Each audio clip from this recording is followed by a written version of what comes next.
Female health, beauty and wellness के fifth episode में आप सबका स्वागत है। आज हमारे साथ डॉक्टर विदिशा प्रधान प्रेजेंट है। Welcome doctor Vidisha in this podcast series. और हेलो। आज का hello ma'am. Very good means आपको मैं लाइक जितना भी धन्यवाद करूँ इतना कम है। आप कोडी सेफ लाइफ के प्लेटफॉर्म पे हाजिर रहे, आपका जो प्रेशियस टाइम है वो निकाल के, उसके लिए आपका धन्यवाद। और मोस्ट मोस्ट वेलकम। कोडी सेफ लाइफ आपका खूब खूब वेलकम करता है। Thank you so much ma'am, very happy to be able to share little bit of my knowledge. जो भी लोगों तक मैं पहुंचा सकूं message, I will be very happy to do that.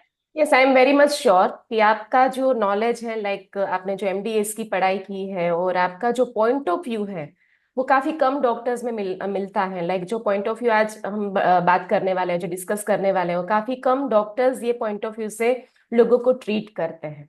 तो आज जो शायद हमारी जो डिस्कशन है ना वो फर्स्ट टाइम होगी। लाइक मैंने तो अभी तक ऐसी डिस्कशन अभी तक सुनी नहीं है कि कहीं पे भी लाइक सोशल मीडिया पे कहीं पे है। लाइक हमारे मेडिकल प्रोफेशन में पता है सबको कि ओरल हेल्थ वर्किंग मीन्स उसके क्या क्या साइड इफेक्ट्स और ओरल हेल्थ से क्या क्या आउटकम्स हो सकते हैं, राइट। लेकिन इसकी डिस्कशन काफी कम हो रही है। So this will be very very definitely. Useful discussion. तो व्यूअर्स, आज हम ऐसी बात को डिस्कस करने जा रहे हैं और आज का जो टॉपिक है that is good oral health is equal to good reproductive health. तो रिप्रोडक्शन के साथ ओरल हेल्थ और दांतों की जो हेल्थ है और मसूड़ों की जो हेल्थ है वो कैसे हमें हेल्प करती है और कैसे उसको अफेक्ट करती है, that will be today's topic. So welcome Vidisha ji. और आपकी जो इंसाइट्स है और आपकी जो इम्पोर्टेंट आउटकम्स और आपने जो भी पढ़ाई की है उसके मुझे श्योर है कि आप अच्छे से हमारे जो दर्शक है उनको आप अच्छे से गाइड कर पाओगी कि कैसे ये ओरल हेल्थ मेंटेन करना इम्पोर्टेंट है। So let we start first I with. Will try my best. Okay, I am sure you will. So first of all Vidisha ji, हम ये डिस्कस करें कि जो हमारे लाइक लोग होते हैं, लाइक जो भी फीमेल्स हैं, specifically we are talking about female health. So female health जो भी है वो ओरल जो हेल्थ होती है और ओरल जो माइक्रोबायम्स होते हैं उससे डायरेक्टली उसकी रिप्रोडक्टिव हेल्थ पे अफेक्ट होती है। So can you just brief how it is affected? हमारी जो ओरल हेल्थ है वो रिप्रोडक्टिव हेल्थ को कैसे डायरेक्टली अफेक्ट करती है, उसके बारे में आप थोड़ा सा इंट्रोड्यूस कर दीजिए। देखिए, सबसे पहले तो बात है कि ओरल हेल्थ इतना कम डिस्कस किया गया है, लेकिन हम लोगों ने जितने डेप्थ में टॉपिक्स पढ़े हैं, एज डेंटिस्ट वी नो कि oral health not just reproductive health, body के सारे ऑर्गन्स को अफेक्ट करता है। आप as you go deeper and deeper subject में आपको पता चलेगा कि कई केसेस में ये फाइंड आउट किया है कि स्ट्रोक वगैरह जो जिस कारण से हो रहे हैं उनमें किन्हीं, मतलब I am not saying all the cases but few cases में डेफिनेटली जो ओरल माइक्रोब्स हैं, सेम ओरल माइक्रोब्स जिसमें पाए गए हैं, कुछ केसेस में हार्ट अटैक्स में ये ओरल माइक्रोब्स पाए गए हैं। और all of these are studies जो पब्लिश हुई हैं, ये रैंडम डेटा नहीं है, ये पब्लिश डेटा है। सेम तरीके से ओरल हेल्थ का रिप्रोडक्टिव हेल्थ पे और वाइस वर्सा रिलेशन है। मैं सबसे पहले रिप्रोडक्टिव हेल्थ का आपको बताती हूँ। ये जो फीमेल हॉर्मोन्स होते हैं, एस्ट्रोजन एंड प्रोजेस्टेरॉन, बेसिकली जब इन हॉर्मोन्स का लेवल बढ़ता है बॉडी में, स्पेशली ड्यूरिंग प्रेगनेंसी जब इनका लेवल बढ़ता है, तो इनकी एक इन हॉर्मोन्स के कारण बेसिकली हम बोलते हैं कैपिलरी परमिएबिलिटी बढ़ती है, यानी ब्लड वेसल्स जो होते हैं ना, उनके आर पार जो पानी और जो न्यूट्रिशन वगैरह आना जाना होता है, दैट बिकम्स मोर इजी, ज्यादा जल्दी आता जाता है। तो प्रेगनेंसी वगैरह के केसेस में देखा जाता है कि प्रेगनेंसी डायरेक्टली रिलेटेड है गम्स के थोड़े से स्वेलिंग, जैसे पूरे बॉडी में स्वेलिंग आती है डेफिनेटली प्रेगनेंसी के दौरान, हम्म। लेकिन गम्स में भी सेम तरीके से स्वेलिंग आती है। अब आप बोलोगे पूरे बॉडी की स्वेलिंग और गम्स की swelling, how does it matter, सब जगह ही स्वेलिंग हो रही है। तो जो गम्स में स्वेलिंग हो रही है उनका रिलेशन इसलिए है क्योंकि अगर आपने ओरल हेल्थ मेंटेन नहीं कर रखा है, अगर आपके गम्स में, अगर आपके दांतों में गंदगी जमी हुई है, पीलापन है, ये सारी चीजें हैं, तो ये प्राइमरी फैक्टर है गम्स की स्वेलिंग के। और इसके ऊपर एक सेकेंडरी फैक्टर आता है, जब आप प्रेग्नेंट हो, आपके हॉर्मोन्स भी बढ़ रहे हैं, इन हॉर्मोन्स के बढ़ने के कारण और स्वेलिंग आ रही है। तो जो स्वेलिंग अदरवाइज आती, उससे ऑलमोस्ट डबल या ट्रिपल स्वेलिंग आएगी आपके गम्स में अब। तो हम्म। बेसिकली ये एक डायरेक्ट रिलेशन है दोनों चीजों का एक दूसरे पे, oral health and pregnancy, they are both inter related to each other. Okay. So oral health के लिए आपने बोला ना कि लाइक ब्रेन स्ट्रोक्स भी हो सकते हैं, हार्ट अटैक्स भी हो सकते हैं, that is already studied by me also. मैंने भी काफी ऐसी स्टडीज की है जिसमें मैंने पाया है कि दांतों के जो बैड बैक्टीरिया है, जिसकी वजह से कैविटी इवन होती है, और जिसकी वजह से हमें दांतों के अंदर जो भी सडन और कैविटीज फॉर्म होती है, या जो भी है जो भी दांतों की प्रॉब्लम, उसके जो बैक्टीरिया है उसकी वजह से ये सारी चीजें होती है। और साथ साथ में प्रेगनेंसी के साथ भी इसके साथ कनेक्टेड है। तो जो नेक्स्ट अपकमिंग जो बच्चा होने वाला है प्रेग्नेंट वुमन को, उसको भी शायद अफेक्ट होता ही होगा। So let we discuss on that topic कि अगर मदर की ओरल हेल्थ अच्छी नहीं है तो जो बच्चा आने वाला है उसकी ओरल हेल्थ भी अफेक्ट हो सकती है। मोर देन ओरल हेल्थ, बच्चे की ओवरऑल हेल्थ अफेक्ट हो सकती है। मैं आपको इसका रिलेशन बताती हूँ कैसे। मान लीजिए आपको प्रेगनेंसी के टाइम पे, प्रेगनेंसी के दौरान किसी भी तरह की दांतों में प्रॉब्लम आई, जैसे आपको सडनली सिवियर पेन हो गया, आपको इस एरिया में स्वेलिंग आ गई बिकॉज आपका दांत इन्फेक्टेड है, पस निकलने लग गया, सूजन आ गई, ये सारी चीजें हो गई। और दांतों के इन्फेक्शन में बहुत कॉमन है सूजन आना, पस निकलना, ये काफी कॉमन है बिकॉज प्रेगनेंसी में सारी चीजें एग्जैजरेट हो जाती है। वैसे भी as a form of response हो सकता है ये रिस्पॉन्स भी एग्जैजरेट होके हमारे पास आए। तो बिकॉज अब प्रेगनेंसी में first, second and third trimesters होते हैं। जैसे फर्स्ट ट्राइमेस्टर है फर्स्ट 1 to 3 months का, सेकेंड ट्राइमेस्टर है 4 to 6 months, hmm. And then third trimester 7 months onwards. Hmm. तो डेंटिस्ट्री में हम फर्स्ट एंड थर्ड ट्राइमेस्टर में ट्रीटमेंट्स नहीं करते हैं, डेंटल ट्रीटमेंट्स नहीं करते हैं। एंड उसके पीछे रीजन ये है कि फर्स्ट एंड थर्ड ट्राइमेस्टर में ऑर्गन्स बन रहे होते हैं। जो प्रोसेस होता है ऑर्गेनोजेनेसिस उसको यस। बोलते हैं, maximum organ formation first and third trimester में होता है। इसी कारण हम नहीं चाहते कि हम किसी भी तरह का छेड़छाड़ करें और उसके कारण कोई भी इफेक्ट बच्चे के ऑर्गन फॉर्मेशन में आए, इसलिए अवॉइड किया जाता है डेंटल ट्रीटमेंट्स को भी। तो हमारे पास एक 4 to 6 मंथ का विंडो पीरियड है, जब अगर इमरजेंसी हो तो हम ट्रीटमेंट कर लेंगे। अब मान लीजिए सेकेंड या थर्ड मंथ में पेशेंट को प्रॉब्लम आ गई, मान लीजिए सेवेंथ मंथ में पेशेंट को प्रॉब्लम आ गई, तो पेशेंट के पास ऑप्शन नहीं है ट्रीटमेंट का, तो उन्हें उसका कोर्स चेंज करके दवाइयां खानी पड़ती है। Again the same thing, organs बन रहे हैं और उस वक्त आप हैवी डोज ऑफ मेडिकेशन ले रहे हो, चाहे वो एंटीबायोटिक्स हो चाहे पेन किलर्स हो, हर तरह का डोज मॉडिफाई करके आपको दिया जाता है। तो जो पेन आपका 5 दिनों में ठीक होना था वो शायद 7 या 10 दिनों में ठीक होगा, जो स्वेलिंग 5 दिनों में सही होनी थी उसके स्वेलिंग को ठीक होने में और समय लगेगा, बिकॉज हम, हो सकता है आपकी कंडीशन के हिसाब से हमें अपना डोज मॉडिफाई करना पड़े।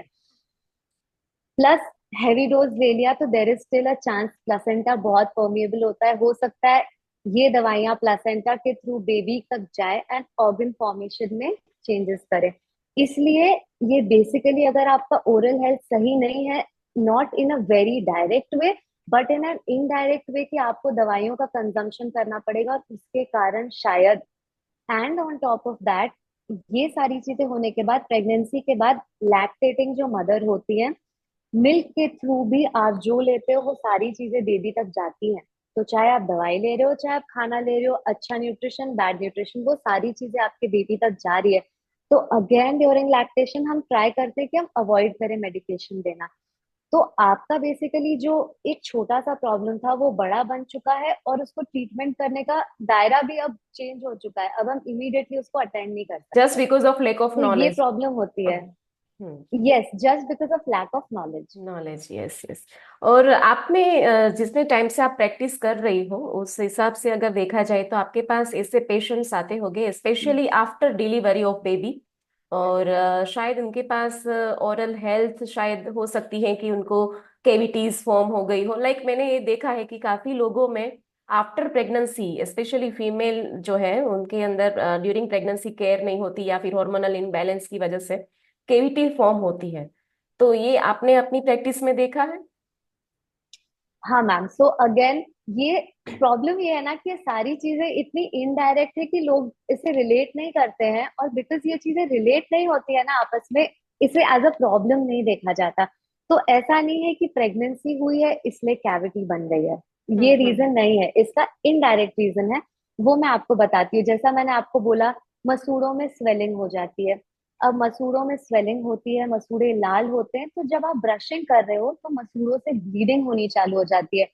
एक बार मसूड़ों से खून निकलता है तो निश्चित मतलब निश्चित सी बात है कि कोई भी घबरा जाएगा कि मेरे मसूड़ों से खून क्यों निकल रहा है। तो हम्म। उसका सबसे इजी सॉल्यूशन आदमी ये ढूंढता है कि या तो मैं हल्के हाथ से ब्रशिंग कर लेती हूँ, या मैं 2 टाइम की जगह एक टाइम ही ब्रश कर लेती हूँ। ब्रश कम करूंगी तो मुझे खून कम आएगा, उसके कारण आपके दांतों की सफाई प्रॉपर नहीं होती। जहां दांतों की सफाई प्रॉपर नहीं हुई, वहां दांतों में कैविटीज बननी स्टार्ट हो जाती है। जहां कैविटीज बननी स्टार्ट हो गई, अब दांतों की कैविटी ऐसी चीज नहीं है जो खुद से रुकती है। दांत एक ऐसा ऑर्गन है, दांत एक बॉडी का ऐसा पार्ट है जिसमें अगर प्रॉब्लम स्टार्ट हो गई, जब तक आपने इलाज नहीं कराया तब तक उसका सोल्यूशन नहीं निकलेगा। ऐसा नहीं है कि रिवर्सिबल है कि दवाई खा ली 5 दिन तो ठीक हो गया, नहीं, एक टेम्पररी रिलीफ है किसी भी तरह की दवाई। परमानेंट सॉल्यूशन ट्रीटमेंट ही है किसी भी तरह के डेंटल प्रॉब्लम्स का। तो क्योंकि सफाई प्रॉपरली नहीं हो पाती दांतों की, उनमें कैविटीज फॉर्म हो जाती हैं क्योंकि वो डिले होता रहता है ट्रीटमेंट। ओके। और प्रेगनेंसी में तो वैसे भी फीमेल है ना, थोड़ा सा लाइक ट्रोमा, लाइक जो भी प्राइमा है, प्राइमा जो होती है वो भी लाइक ट्रोमा में से पास होती है, या फिर कोई भी तरह से लाइक उनको ऐसा केयर करने के लिए इतना स्पेस नहीं मिलता। तो इस वक्त में वो अपने दांतों की कैसे केयर कर सकते हैं? मैंने देखा है कि जनरली फीमेल दूसरी भी केयर नहीं कर पा रही है, तो दांतों को कैसे केयर उसको करना चाहिए, लाइक उसके लिए आप क्या गाइड कर रहे हो? देखिए, दांतों की केयर ड्यूरिंग प्रेगनेंसी या इवन इफ नॉन प्रेग्नेंट हो, ये एक कॉमन चीज है सबके लिए। सबसे पहली चीज है, आप 2 बारी ब्रश करें।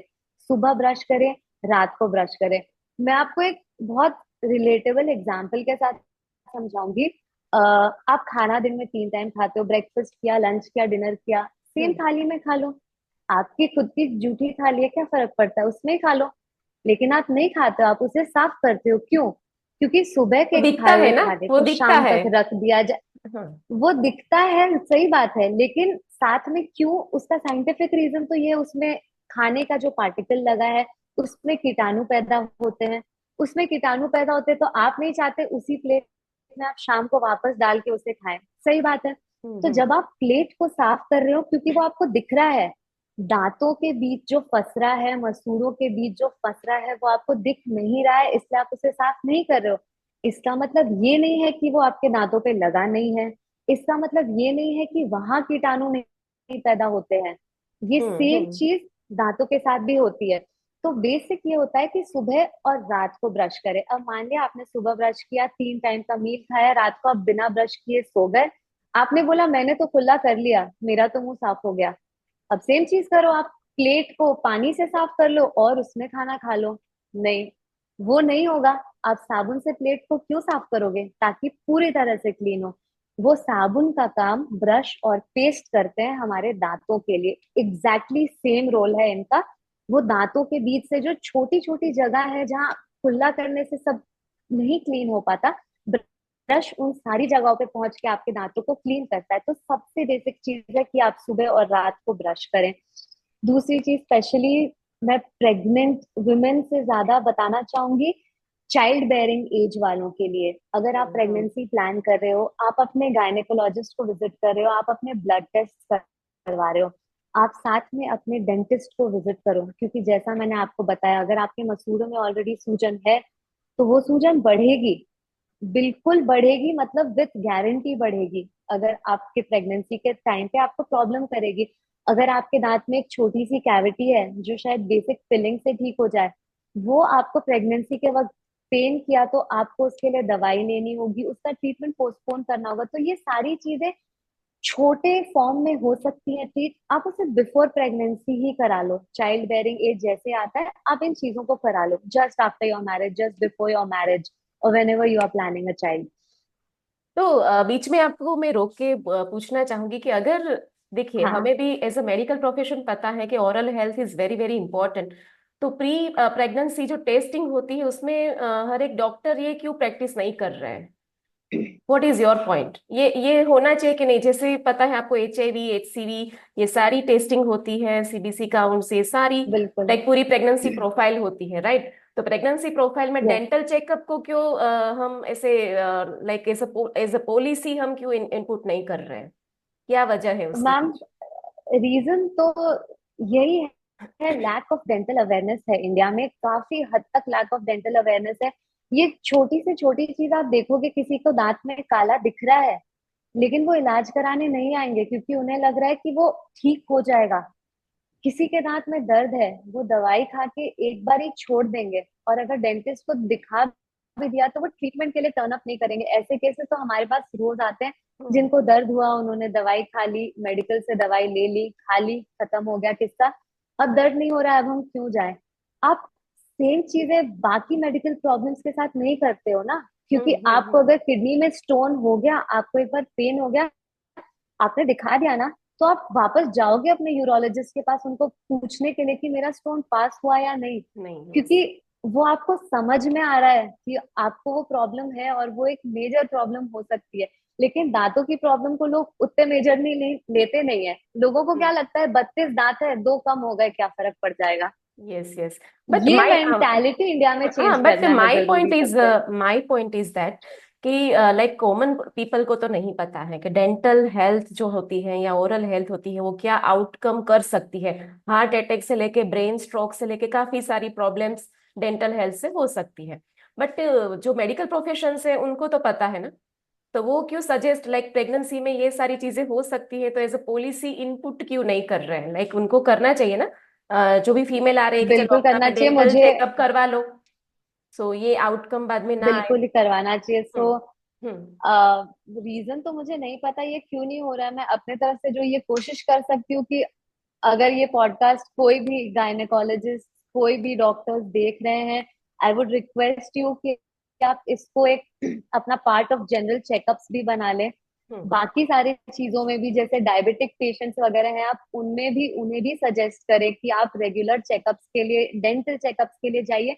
बिकॉज जैसे pregnancy and oral directly related है, डायबिटीज एंड ओरल हेल्थ भी डायरेक्टली रिलेटेड है और एक यस, दूसरे यस। पे काफी अफेक्ट करते हैं। और साथ में मैं आपको ये भी एक चीज बताना चाहती हूँ कि काफी प्रेगनेंसी के केसेस में देखा जाता है, प्रेगनेंसी इंड्यूस डायबिटीज भी होता है। काफी प्रेग्नेंट फीमेल में डायबिटीज हम्म। स्टार्ट हो जाता है। हम्म। डायबिटीज एक ऐसी चीज है जो आपके मसूड़ों को वीक कर देती है। मतलब क्रॉनिक केसेस में ऑब्वियसली ऐसा नहीं कि आपको डायबिटीज हुआ और मसूड़े आपके वीक हो गए या आपका डेंटल सपोर्टिंग शुगर तो टिश्यू कहीं वीक पे हो भी गया, ऑफ होगा। कोर्स। प्रॉब्लम करने वाला है, शुगर कहीं पे भी होगा, एग्जैक्टली प्रॉब्लम तो करेगा। तो वो सेम चीज ओरल हेल्थ के साथ भी है। तो अब प्रेग्नेंट फीमेल में ऑलरेडी इतने तरह की प्रॉब्लम है, ऑन टॉप ऑफ दैट उन्हें डायबिटीज हो गया, हॉर्मोन्स ऑलरेडी आपकी गम्स में स्वेलिंग कर रहे हैं, आपके दांतों में गंदगी ऑलरेडी जमी हुई है, ऑन टॉप ऑफ दैट आपको डायबिटीज हो गया। तो आप ये सोचो कि at the end of pregnancy आपके दांतों के आसपास जो सपोर्टिंग स्ट्रक्चर है, मसूड़े हैं, हड्डियां हैं, वो ओवरऑल कितनी वीक हो चुकी हैं। हम्म। हम्म। तो इसलिए बहुत जरूरी है कि आप प्रेगनेंसी के पहले एटलीस्ट एक बेसिक चेकअप कराएं। मैं आपको डराने की कोशिश नहीं कर रही हूँ, इट्स जस्ट एन अवेयरनेस। एक हम्म। डेंटल कंसल्टेशन में आपके 500 रुपए खर्च होंगे, लेकिन आपके लाइफ का बहुत इंपॉर्टेंट पार्ट सेव हो पाँच जाएगा, सौ आपके वो पाँच सौ 32 रुपये दांत में बच जाएंगे। 500 रुपीज में फिर अपना डेंटल एक भी दांत अगर गया ना तो वो वापिस नहीं आएगा। लाइक 500 वही मैं रुपये में वो समझाना चाह आपका रही हूँ एक, चेकअप हो जाएगा, लेकिन दांत एक बार गए तो एग्जैक्टली exactly, वापिस नहीं आने वाले हैं। दांत गए दैट तो वापस नहीं अवेयरनेस। आए। हम्म। जो हड्डी ढीली हो गई, जो मसूड़ों में प्रॉब्लम आई, फिर आप क्या करोगे? आप 10 साल बाद जाओगे, बोन ग्राफ्टिंग कराओगे, मसूड़ों की बड़ी बड़ी सर्जरी कराओगे। ठीक है, ये सक्सेसफुल हो जाएगा, but is anything as good as natural? Hmm. Hmm. Nothing is as hmm. Good as natural. आप अपने नेचुरल दांतों को बचाओ, प्रायोरिटी वही होनी चाहिए। Yes, very true. और इसके अलावा क्या क्या दिक्कतें हो सकती है? हमने स्पेसिफिकली फीमेल के रिलेटेड तो बात की। इसके अलावा क्या क्या आउटकम्स सिर्फ और सिर्फ दांतों की प्रॉब्लम से हो सकती है? मैं आपको वो भी चीज बताती हूँ। मैं एक और चीज प्रेगनेंसी रिलेटेड बताना चाहूंगी। वो हम्म। ये है कि कई केसेस में मॉर्निंग सिकनेस होता है। ऑलमोस्ट 60% ऑफ द फीमेल्स को मॉर्निंग सिकनेस की प्रॉब्लम होती है। तो आपको मॉर्निंग सिकनेस में जो उल्टी आ रही है वो सबसे पहले तो आपका खाना है। एक बार आपका खाना जब सारा निकल गया तो वो पेट का एसिड है। इस हम्म। एसिड के कारण दांतों का सरफेस इरोड होता है। दांतों का एक थिन लेयर ऊपर का कम होता चला जाता है इस एसिड हम्म। के कारण, एसिड अटैक के कारण।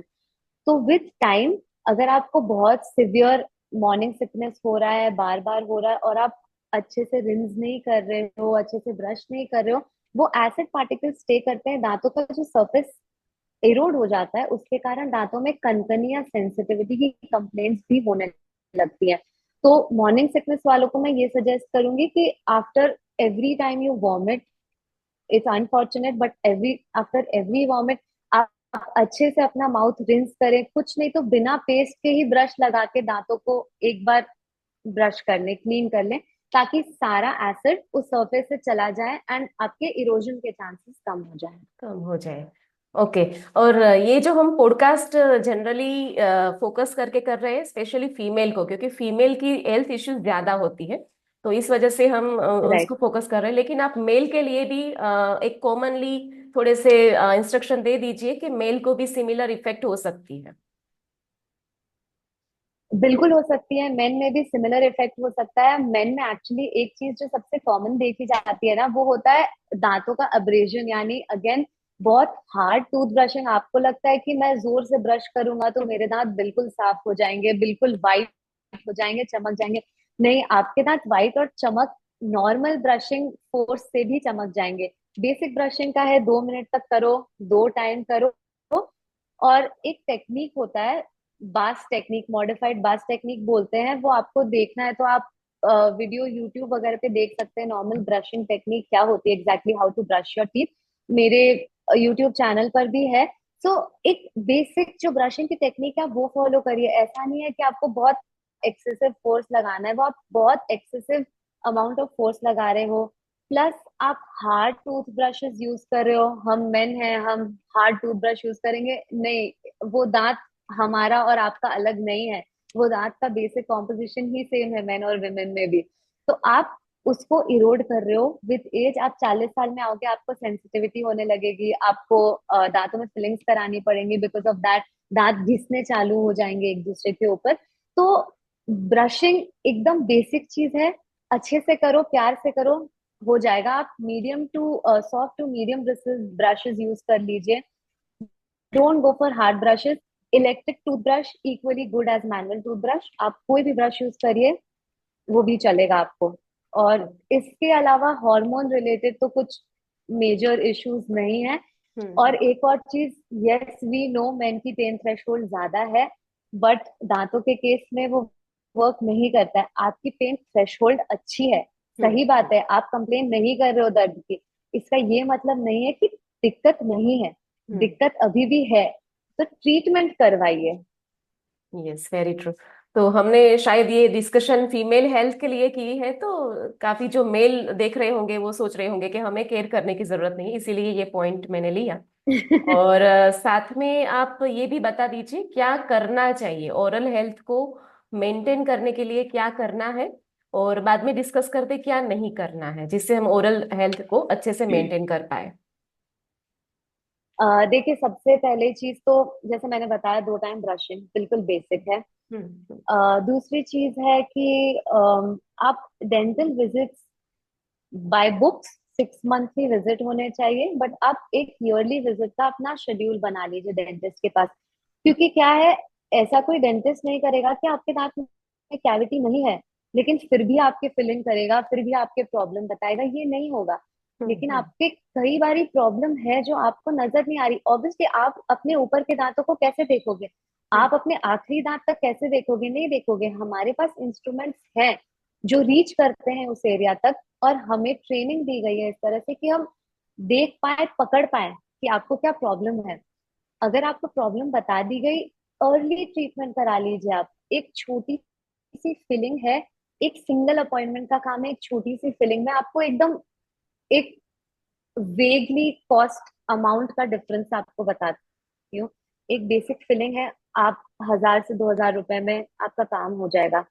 आप वेट करोगे कि चलो ये दर्द नहीं हो रहा है, थोड़े दिन और रुक जाते हैं, थोड़े दिन और रुक जाते हैं, वो फिलिंग मतलब वो कैविटी बढ़ती चली जाएगी, बढ़ती चली जाएगी।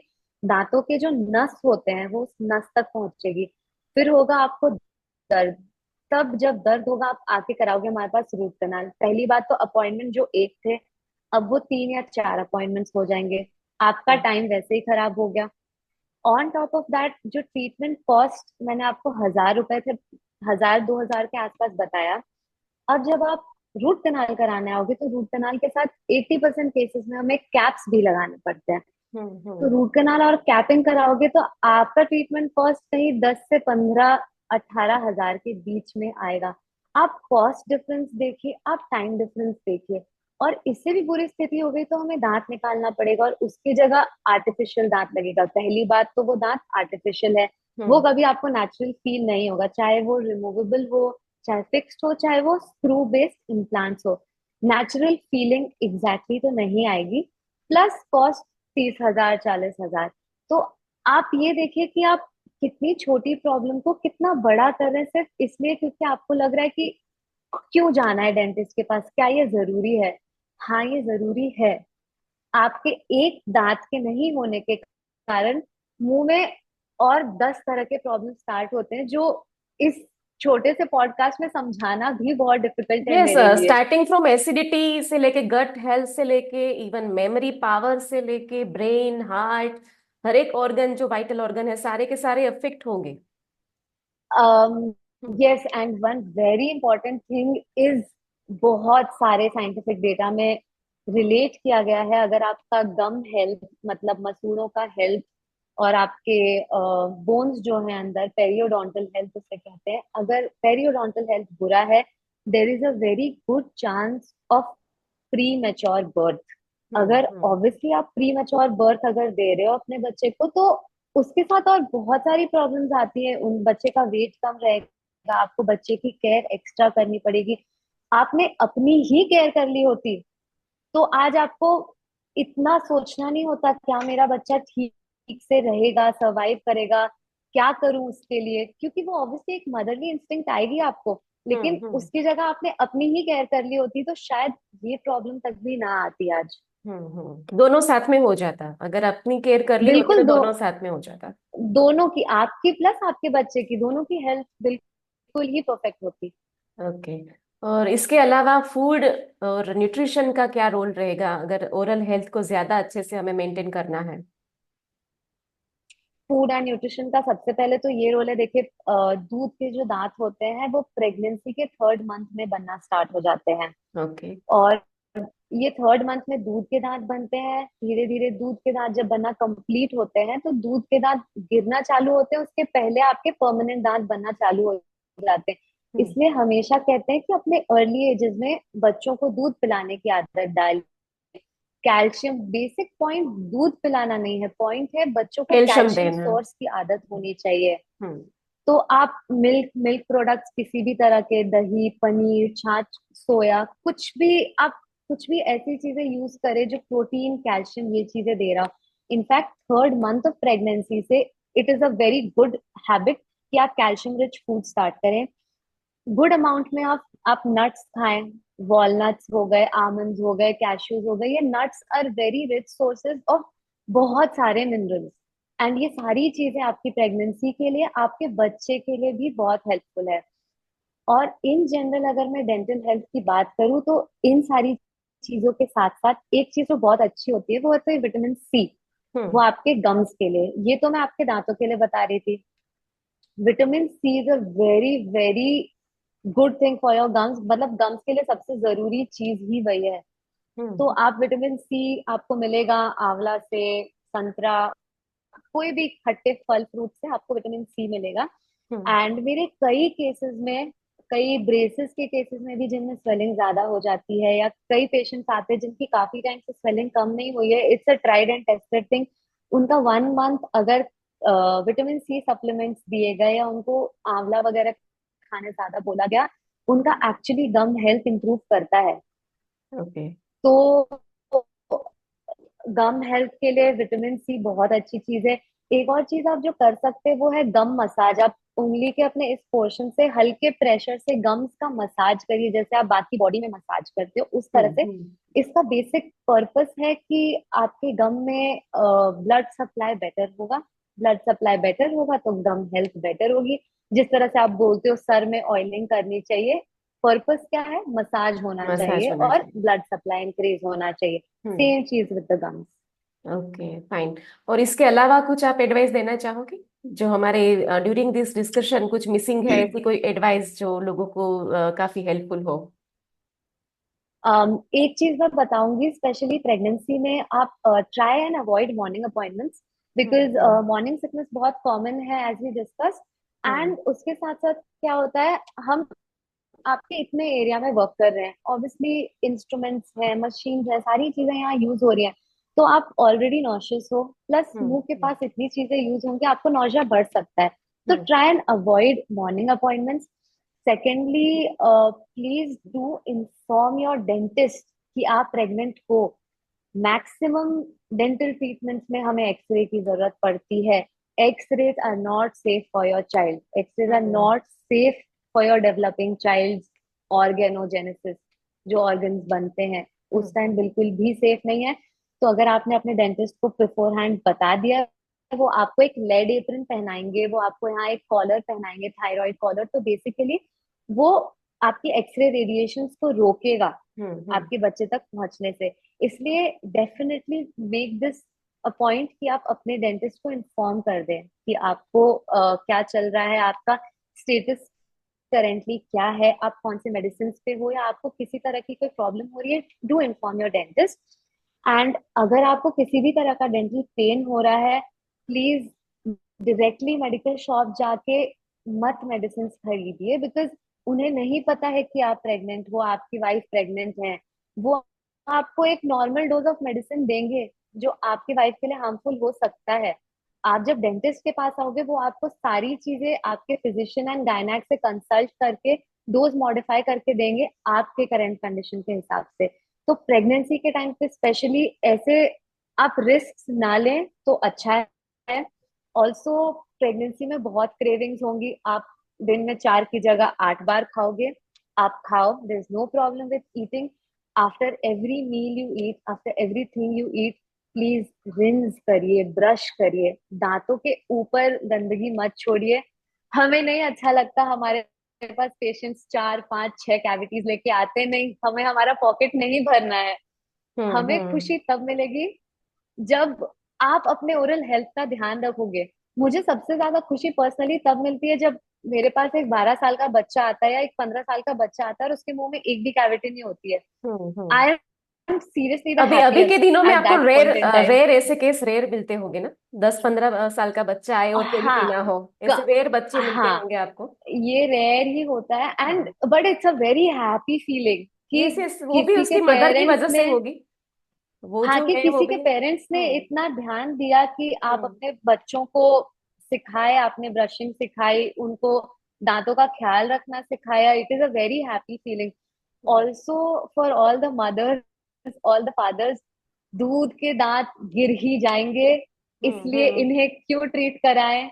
ये कॉन्सेप्ट बहुत ही फ्लॉड कॉन्सेप्ट है। आपके शरीर में भगवान ने जितनी चीजें दी है कोई पर्पस से दी है। जब आप बाकी सारी चीजों को सोचते हैं कि इसका कोई पर्पस है, तो ट्रस्ट अस ऑन दिस कि दूध के दांत का भी पर्पस है। हम्म। दूध के दांत का ये पर्पस है कि वो आपके आने वाले परमानेंट दांतों का स्पेस मेंटेन करके रखते हैं, हम्म। आपके बच्चे को सही तरह से खाना चबाना सिखाते हैं। उनके बहुत सारे पर्पस हैं। तो जब दूध हम्म। के दांतों में इंफेक्शन हो रहा है या दूध के दांतों में कैविटीज हो रही है, तो ये मत सोचिए कि इसे क्यों ट्रीट कराना है, इसे छोड़ देते हैं, जब पक्के दांत आएंगे तब देखा जाएगा। हो सकता है आपके इस वक्त आपके बच्चे के दूध के दांत का ट्रीटमेंट नहीं कराने के कारण इन द फ्यूचर आपको अपने बच्चे का ब्रेसिस ट्रीटमेंट करवाना पड़े। मैं ये डायरेक्टली इसलिए आपको रिलेट करके बता रही हूँ क्योंकि हम्म। आपके दांत का साइज इतना बड़ा है, ठीक है, हम्म। यहाँ कैविटी लग गई, समझिए इतना दांत खत्म हो गया, हम्म। ठीक है। ये दांत आपके परमानेंट दांतों के लिए इतना स्पेस मेंटेन किया था, लेकिन अब ये दांत इतना ही रहा, इतना ही रहा। इसके पीछे का दांत इतना स्पेस ऑक्यूपाई कर चुका है, तो आपके हम्म आने वाला दांत कहाँ आएगा? यहाँ तो स्पेस नहीं है, लेकिन वो कहीं तो आएगा, वो हम्म अंदर आएगा या वो बाहर आएगा। फिर आप बोलोगे मेरे बच्चे के दांत तो टेढ़े आ रहे हैं। हम्म। आपको दूध के दांत के वक्त से अपने बच्चों के दांतों का ख्याल रखना है, तब शायद उनके दूध के दांत मतलब मेंटेन होने के बाद उनके परमानेंट दांत भी सही अच्छे पोजीशन में आएंगे, आने सही के chance. Position. Thank you doctor Vidisha, आपने जो अपना इंसाइट और अपना जो इम्पोर्टेंट जो नॉलेज यहाँ पे शेयर किया है उससे काफी लोगों को हेल्प मिलने वाली है। और कोडी सेफ लाइफ भी एक मिशन की ओर है। मैं भी काफी सारे डॉक्टर्स से मिलती हूँ और उनको सजेस्ट करती हूँ कि आप अपने पेशेंट के साथ, कोई भी कार्डियोलॉजिस्ट है, गायनेकोलॉजिस्ट है, या भी जो भी डॉक्टर्स अपनी प्रैक्टिस, इवन साइकियाट्रिस्ट भी है, उनको भी मैं सजेस्ट करती हूँ कि आप डेंटल चेकअप के लिए पेशेंट को भेजिए। क्योंकि मेरी जो डेफिनेटली। रिसर्च वगैरह है उसमें मैंने पाया है कि काफी सारी, और मैं तो बोलूंगी मोस्टली जो प्रॉब्लम्स है वो क्रिएट होती है ओरल हेल्थ की वजह से, ओरल माइक्रोबायोटा से।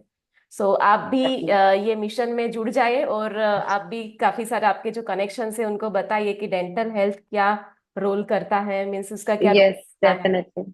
तभी हम पॉजिटिव कुछ चेंज ला पाएंगे, लोगों को अवेयर कर पाएंगे।